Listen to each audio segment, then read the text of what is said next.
SSC MTS का जो new vacancy है उसका अनाउंसमेंट हो चुका है एसएससी के न्यू कैलेंडर में। लेकिन यहाँ पर बात करें तो एसएससी एमटीएस में यहाँ पर 3 बड़े बदलाव किए गए, ठीक है।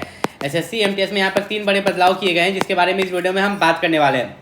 तो जितने भी बच्चे यहाँ पर एसएससी एमटीएस की तैयारी कर रहे हैं, तो सबसे पहले इस बदलाव को बताने से पहले हम आपको ये क्लियर कर दें कि जो आपका एसएससी एमटीएस है, ठीक है, तो आपका जो एसएससी एमटीएस है तो उसका एग्जाम कब से होने वाला है और फॉर्म अप्लाई कब से होगा। तो एसएससी एमटीएस का जो न्यू कैलेंडर के हिसाब से है तो आपका 26 जून को, हर फॉर्म में देख रहे हैं कि जून में भरा रहा है, ठीक है। 26 जून से लेके आपका जो एमटीएस का है 24 जुलाई तक, ठीक है, 24 जुलाई तक फॉर्म अप्लाई होगा। क्या होगा आपका फॉर्म अप्लाई होगा और 20 सितंबर से लेके आपका 24 अक्टूबर तक, ठीक है, आपका यहाँ पर एग्जाम चलेगा। तो ये आपके एग्जाम डेट्स है और ये आपके फॉर्म अप्लाई के डेट्स है एसएससी एमटीएस के। तो आपके पास ज़्यादा समय है नहीं, अभी आपका चल रहा है मई मंथ, ठीक है, मई, और एग्जाम है सितंबर में। तो जून, जुलाई, अगस्त, सितंबर, तो आपके पास एसएससी एमटीएस की तैयारी करने के लिए 3 महीना का समय। अभी तो हम इस वीडियो में आपको 3 बड़े बदलाव बताने वाले हैं, लेकिन आने वाले एसएससी एमटीएस के वीडियोस में हम आपको स्ट्रैटेजी भी शेयर करेंगे कि आप कैसे एसएससी एमटीएस को 3 मंथ्स में क्रैक कर सकते हो। सबसे पहली बात यहाँ पर बात करें तो देखिए एसएससी एमटीएस में 2 तरह के यहाँ पर पोस्ट होते हैं, एक एमटीएस का पोस्ट होता है, दूसरा यहाँ पर हवलदार का, ठीक है, किसका, हवलदार का पोस्ट। तो एज लिमिट जो एमटीएस के लिए है वह 18 से 25 साल, हवलदार के लिए जो है वह 18 से 27 साल, ठीक है। ये दोनों अलग अलग एज ग्रुप के हैं, ठीक है, जिसका 18 से, ये जनरल वालों के लिए, ठीक है, जनरल वालों के लिए। फिर इसी में ओबीसी को 3 साल का छूट है दोनों में, ठीक है, और एससी एसटी को यहाँ पर 5 साल का छूट है। कितना, 5 साल का छूट है। लेकिन यहाँ पर जो बदलाव किया गया है वो रिजर्व्ड कैटेगरीज को ही लेके किया गया है। जो बच्चे यहाँ पर ओबीसी, एससी, एसटी और ईडब्ल्यूएस कैटेगरी से आते हैं, ठीक है, जितने भी बच्चे यहाँ पर ओबीसी, एससी, एसटी और ईडब्ल्यूएस कैटेगरी से आते हैं, तो उनसे बोला गया है कि वे यहाँ पर सेंट्रल लेवल कास्ट सर्टिफिकेट दें। क्या दें, सेंट्रल लेवल कास्ट सर्टिफिकेट। अभी ये जो सेंट्रल लेवल कास्ट सर्टिफिकेट होता है, बहुत बच्चे गलती क्या कर रहे थे ना कि फॉर्म अप्लाई का जो लास्ट डेट रहेगा, इस बार भी जो अगर एसएससी एमटीएस की बात करें तो एसएससी एमटीएस का फॉर्म अप्लाई का लास्ट डेट जो है यहाँ पर 24 जुलाई हो रहा है। क्या हो रहा है, 24 जुलाई। तो इससे पहले जो है आपके पास कास्ट सर्टिफिकेट होना चाहिए, जाति प्रमाण पत्र, वो भी सेंट्रल लेवल वाला। अब आप कैसे पहचानिएगा कि आपका जो जाति प्रमाण पत्र है वह सेंट्रल लेवल वाला है कि नहीं, इस चीज़ को आप यहाँ पर कैसे पहचानिएगा। तो उस चीज़ को पहचानने के लिए आप यहाँ पर क्या कर सकते हैं ना कि आप अपना जो जाति प्रमाण पत्र आपके पास है उसके ऊपर में देखिए ये चीज़ लिखा हुआ रहेगा, अंडर द, ठीक है, अंडर द गवर्नमेंट, सबसे ऊपर में under the government of India, second line में। तो अगर इंडिया लिखा हुआ है इसका मतलब है कि आपका सेंट्रल लेवल कास्ट सर्टिफिकेट है, कोई दिक्कत नहीं है। लेकिन अगर यहाँ पर स्टेट का नाम लिखा हुआ गया है तो वो स्टेट लेवल कास्ट सर्टिफिकेट है। और आपको अगर ओबीसी, एनसीएल है, ठीक है, या कोई भी कास्ट सर्टिफिकेट है तो वह आपको लेटेस्ट वाला चाहिए। याद रखिएगा 3 साल से ज़्यादा पुराना आपका कास्ट सर्टिफिकेट नहीं होना चाहिए।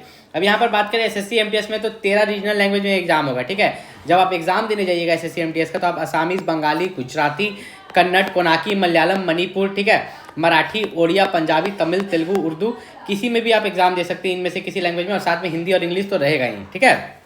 उसके बाद यहाँ पर बात करें तो आपका जो यहाँ पर है एमटीएस 1 डे एग्जाम है, ठीक है, 1 डे एग्जाम। 1 डे एग्जाम का मतलब कैसे आपको समझाए, जो बच्चे का यहाँ पर मैथ और रीजनिंग यहाँ पर गड़बड़ है, ठीक है, ये आपका मैथ है, ये रीजनिंग है, जो बच्चा का मैथ और रीजनिंग कमजोर है चिंता करने की जरूरत नहीं है। कट ऑफ में सिर्फ ये दोनों जुड़ेगा, ठीक है, मेरिट इस पर बनेगा, ठीक है, जीके और इंग्लिश पर इस पर मेरिट बनेगा, ठीक है, इस पर मेरिट बनेगा, उस पर मेरिट नहीं बनेगा। वो क्वालिफाइंग है। क्वालिफाइंग कैसे है बच्चों, ध्यान से समझना। देखो यहाँ पर टोटल आपके पास है कितने, 40 क्वेश्चन 120 मार्क्स, ठीक है, 40 क्वेश्चन 120 मार्क्स। तो इस 40 क्वेश्चन में से, याद रखिएगा मार्क्स की बात नहीं कर रहे हैं, 40 क्वेश्चन में से अगर आप जनरल कैटेगरी से हो तो आपको 12 क्वेश्चन बनाने होंगे, ठीक है, ठीक है। यहाँ पर रुको मैं अच्छे से बता देता हूँ यहाँ पर कि आपको कितने क्वेश्चन क्वालिफाई करने के लिए, यहाँ पर ये सेशन 1 में कितना क्वालिफाई करने के लिए चाहिए, जनरल वालों का, ओबीसी वालों का और यहाँ पर एससी एसटी वालों का, ठीक है। तो 40 क्वेश्चन में से जनरल वालों को यहाँ पर 12 क्वेश्चन बनाने होंगे, ओबीसी वाले को 10 क्वेश्चन और एससी एसटी को 8 क्वेश्चन। अब इसको अगर मार्क्स में कन्वर्ट करें, ठीक है, तो यहाँ पर अगर आप 12 क्वेश्चन बना रहे हो, हर क्वेश्चन के आपको 3 मार्क्स मिल रहे हैं, तो 12 3 36 यहाँ पर हो गया, 10 3 30 मार्क्स हो गया, और एससी एसटी को 8 3 24 मार्क्स हो गया। तो ये कितना में से है, देखिए क्वेश्चन टोटल आपको दिए गए थे 40, ठीक है, 40 में से जनरल वालों को 12 बनाना है, कितना 12 बनाना है, ओबीसी को 10 क्वेश्चन बनाना है, एससी एसटी को 8 क्वेश्चन बनाना है, ठीक। और मार्क्स अगर देखें तो 120, टोटल मार्क्स 120 था, जिसमें कि जनरल वालों को जो मार्क्स लाना है 36 मार्क्स, ओबीसी वालों को 30 मार्क्स, 120 में से बात कर रहा हूँ, एससी एसटी को 24 मार्क्स, तो वे क्वालिफाई कर जाएंगे। उसके बाद उससे कोई मतलब नहीं, ठीक है, मैथ और रीजनिंग से इससे ज़्यादा कोई मतलब नहीं। और एक चीज़ आप ऐसा भी कर सकते हो कि जैसे जनरल वालों को यहाँ पर 12 क्वेश्चन बनाना है तो वो पूरा 12 का 12 क्वेश्चन आप रीजनिंग से बना सकते हो, मैथ में नहीं भी बनाओगे तो चलेगा। या ओबीसी वालों को जो 10 क्वेश्चन बनाना है किसी एक से बना दोगे। और याद रखना इसमें नेगेटिव मार्किंग भी नहीं है, ठीक है। सेशन 1 में जो है आपका यहाँ पर इसमें नेगेटिव मार्किंग नहीं है। जैसे आप ये दोगे 45 मिनट का सेशन खुलेगा, फिर ये बंद हो जाएगा, ठीक है। इसमें कोई नेगेटिव मार्किंग नहीं है, चाहो तो 40 का 40 पूरा अटेम्प्ट कर लो, ठीक। तो जैसे ये बंद होगा तो फिर दूसरा खुलेगा जो कि आपका जीके और इंग्लिश लैंग्वेज रहेगा, इसमें नेगेटिव मार्किंग आपका है, ठीक है। इसमें अगर बात करें तो इसमें जैसे कि अगर बात करें तो इसमें भी आपका एक क्वेश्चन का 3 मार्क्स आपको इसमें मिलता है। तो टोटल इसमें 50 क्वेश्चन है, ठीक है, और 150 मार्क्स, कितना 150 मार्क्स। अब इसी पर आपका मेरिट बनेगा। तो जब इसी पर मेरिट बनना है general awareness, English language and comprehension, तो मैं बता दूं कि इसके लिए जो आपके पास अभी 3 मंथ्स बचे हैं, कितना इसकी तैयारी करने के लिए आपके पास 3 महीना का समय बचा है।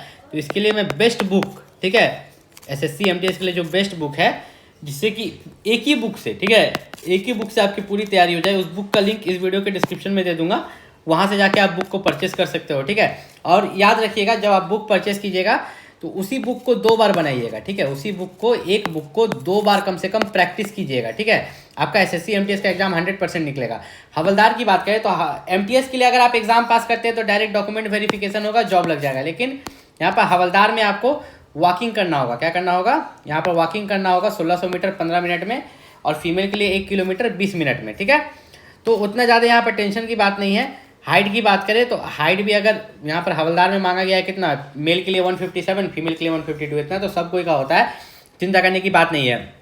और अगर आप SSC MTS की तैयारी करें तो MTS की सैलरी बता दूं, अभी जो आपका 7वां वेतन जो चल रहा है उसके हिसाब से जो आपका सैलरी है, स्टार्टिंग सैलरी 32,000। 32,000 कैसे हुआ? बेसिक पे 18,000 हुआ। अब DA क्या होता है? DA होता है आपका सैलरी का 50%। सैलरी 18,000 है, उसका 50% 9,000, तो 9,000 मेरा DA हुआ। DA के बाद हुआ ट्रैवल, हाउस रेंट अलाउंस मान के चलते हैं 5,000 रुपया, ठीक। फिर ट्रैवल अलाउंस 2,000 रुपया, तो जोड़ेंगे तो कितना होगा आपका यहाँ पर 18 और 2 20,000, ठीक। ये 29 और 5 आपका 34,000, कितना 34,000। मैंने कितना बोला? 32,000। तो उससे भी ज़्यादा आपको मिल रहा है यहाँ पर SSC MTS में। लेकिन आप इसमें से कुछ कटता भी है, 34,000 में से कुछ कट के आपको स्टार्टिंग 32,000 रुपया यहाँ पर SSC MTS में सैलरी मिलता है। अगर आप भी SSC MTS की तैयारी कर रहे हो, 3 महीना बाद एग्जाम देने वाले हो, तो इस चैनल को सब्सक्राइब कर लेना और नीचे जो मैंने बुक बताया उस बुक को परचेस कर लेना। आपको आगे कोई भी दिक्कत नहीं होगा। मिलता है अगले वीडियो में, तब तक के लिए नमस्कार।